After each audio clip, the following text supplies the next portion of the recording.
दोनों तरफ से मैदान सज चुके हैं। इधर से मक्के वाले अपनी फौज और अपने साजो सामान के साथ तैयार खड़े हैं, मजाक उड़ा रहे हैं कि ये हमारा मुकाबला कैसे करेंगे कमज़ोर लोग।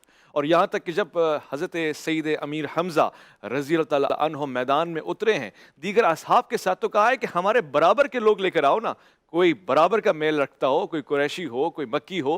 तो फिर जनाब सईद अमीर हमज़ा ने बराबर के लोग उतार दिए। एक तरफ हज़रत अली करमुल्लाह वजहो बनी हाशिम से आपका ताल्लुक, अबू तालिब के फर्जंद बासआदत, और दूसरी तरफ हज़रत आमिर बिन अब्दुल्ला यानी हज़रत अबू उबैदा बिन जर्राह रज़ियल्लाहु अन्हु, वो सहाबी कि जिनको अल्लाह के रसूल ने कहा कि ये अमीन उम्मत है, वो सहाबी को 40 साल की उम्र में हिजरत कर रहा है कि दोनों एक तरफ दाएं बाएं और बीच में खुद सैयदना अमीर हमज़ा रज़ियल्लाहु अन्हु। क्या घुमसान का मुकाबला हुआ, और इस कैफियत को समझने के लिए मैं मुफ्ती शाह हुसैन गदरी साहब से दरख्वास्त करता हूँ कि ये जो आगाज़ है ये कैसा है। बिस्मिल्लाहिर्रहमानिर्रहीम। बात यह है कि कुरैश में एक गुरूर था अपने ख़ानदान का कि हम अपनी नस्ल के लिहाज से बहुत बुलंदो बाला हैं, और वो गुरूर तमाम भी कुरैश में था तकरीबन, लेकिन बनु उमैया में सबसे ज़्यादा था। और फिर बनु उमैया की एक मुखासमत पुराने ज़माने में चली आ रही थी, तो उनके पेश नज़र वो भी थी। तो इसलिए सबसे पहले बनु उमैया ने अपने आदमी मैदान में उतारे जी।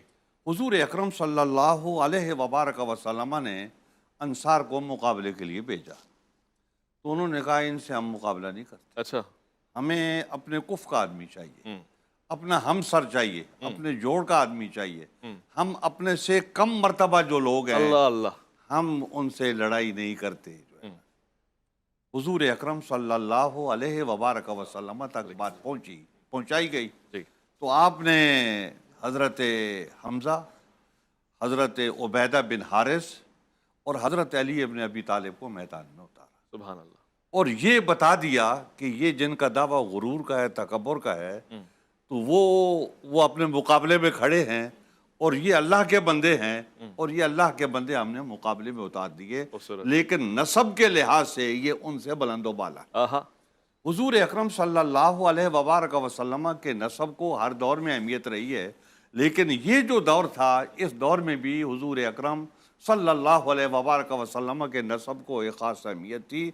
और बनु हाशिम जो हैं, लोगों के दिल और अफ़िदा, जो हज़रत इब्राहीम अलैहिस्सलाम ने दुआ की थी कि बारी ताला लोगों के दिलों को इनकी तरफ मैल कर दे, जो इनकी तरफ उनका रुझान हो जाए।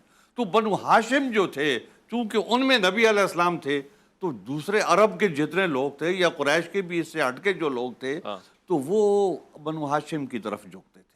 और इससे पहले कुछ मसाइल में ऐसी चीज़ें पैदा हुई थी, तो उस वक्त भी लोगों के दिल जो है वो हज़रत अब्दुल मुत्तलिब की तरफ थे, और उनकी तरफ वो अपना झुकाव रखते थे। तो हुजूर अकरम सल्लल्लाहु अलैहि वबारक वसल्लम ने इन तीनों हजरात को मैदान में भेजा, और उस वक्त जो है मुकाबला हुआ। और उस तरफ से कौन है? उतबा, शीबा?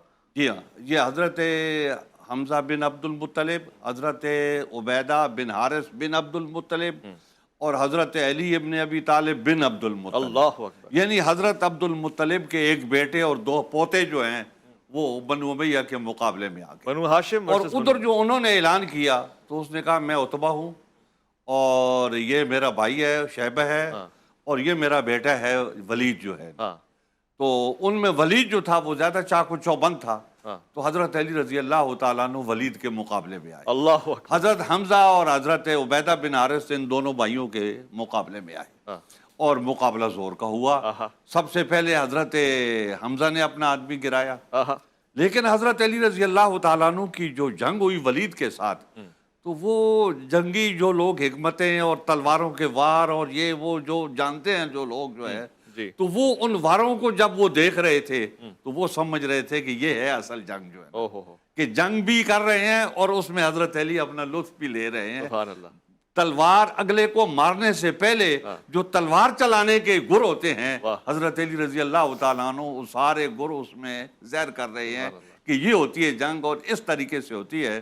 तो हज़रत अली रज़ी अल्लाह तआला अन्हु ने इस तरीके से अपना मुखालिफ जो है उसको ढेर किया वहाँ पर, तो गोया ये पहली फतह हो गई। अल्लाहु अकबर। और वो कबीला कुरैशी है, इधर भी कुरैश हैं, इधर भी कुरैश हैं, لیکن قریش کی شاخیں ہیں، ایک طرف جو ہے نا وہ بنو امیہ ہیں اور دوسری طرف جو ہے نا وہ بنو ہاشم ہیں۔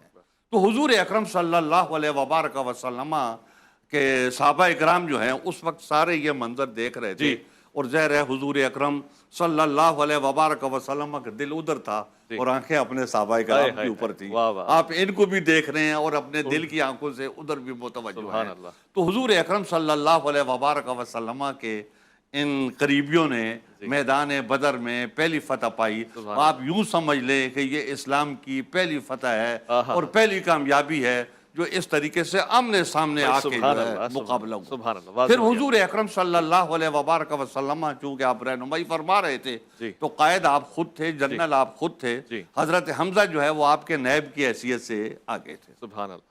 اس میں میں تھوڑی سی ایک وضاحت کرنا چاہتا ہوں۔ وہ وضاحت یہ ہے کہ عموماً کہا یہ جاتا ہے کہ حضرت ابو بکر صدیق رضی اللہ تعالیٰ عنہ نبی اکرم علیہ الصلوۃ والسلام کے خیمے کی حفاظت میں رہے تو انہوں نے عملی طور پہ بدر میں حصہ نہیں لیا، لیکن یہ بات صحیح نہیں ہے۔ اس لیے صحیح نہیں ہے کہ ہمارے ہاں ایک بات یہ طے ہے کہ حضرت ابو بکر صدیق رضی اللہ تعالیٰ عنہ کے بیٹے جو تھے ایک دفعہ انہوں نے بتایا، عبد الرحمن نے، جی ہاں، ان کو بتایا حضرت ابو بکر صدیق کو کہ آپ میدان بدر میں میری تلوار کے نیچے آ گئے تھے لیکن میں نے آپ کو باپ سمجھ کے چھوڑ دیا تھا۔ تو اس کا مطلب یہ حضرت ابو بکر صدیق کی وہاں بھی لڑائی کی، ادھر نبی اکرم علیہ الصلوۃ والسلام کے خیمے کی حفاظت بھی ہے۔ جی اگلی بار ابو بکر صدیق نے پھر بیٹے کو کیا کہا وہ بھی بتا دیں۔ تو حضرت ابو بکر صدیق رضی اللہ تعالیٰ عنہ نے ادھر خیمے کی حفاظت بھی کی لیکن اس کام کو بھی آپ نے چھوڑا نہیں، تو وہ بھی آپ نے جو ہے نا سر انجام دیا۔ تو اس لیے فرما رہے ہیں کہ اس وقت جو جواب میں کیا کہا حضرت ابو بکر رضی اللہ تعالیٰ نے اپنے بیٹے کو تلوار کے نیچے، حضرت ابو بکر نے اپنے بیٹے سے یہ کہا کہ اگر تو میری تلوار کے نیچے میں آتا نہیں چھڑنا، میں تجھے نہیں چھوڑتا، اس لیے نہیں چھوڑتا کہ تو میرے نبی کا سبحان اللہ۔ علامہ تقی مہدوی صاحب بھی یہ مطلب اس طریقے سے یہ معاملات ہوئے، اور دوسرے حضرات بھی تھے تو ان کے بھی رشتہ دار تھے، ادھر بھائی کھڑے ہیں، ادھر ایک چچا کھڑے ہیں، ادھر ماموں کھڑے ہیں، تو یہ سارے جو ہے نا ایک تھے، لیکن حق اور باطل کا اس دن قائم ہو گیا، معیار قائم ہو گیا کہ جدھر حق ہیں تو یہ حضرات ادھر ہیں۔ انہوں نے اپنے کنبے کو نہیں دیکھا، اپنے قبیلے کو نہیں دیکھا، کسی نے اپنے بھائی کو نہیں دیکھا، کسی نے اپنے باپ کو نہیں دیکھا، کسی نے اپنے چچا کو نہیں دیکھا۔ ایسے بے صحابی تھے جنہوں نے اپنے باپ کو میدان میں مارا۔ اسی لیے تو یوم الفرقان کہا گیا۔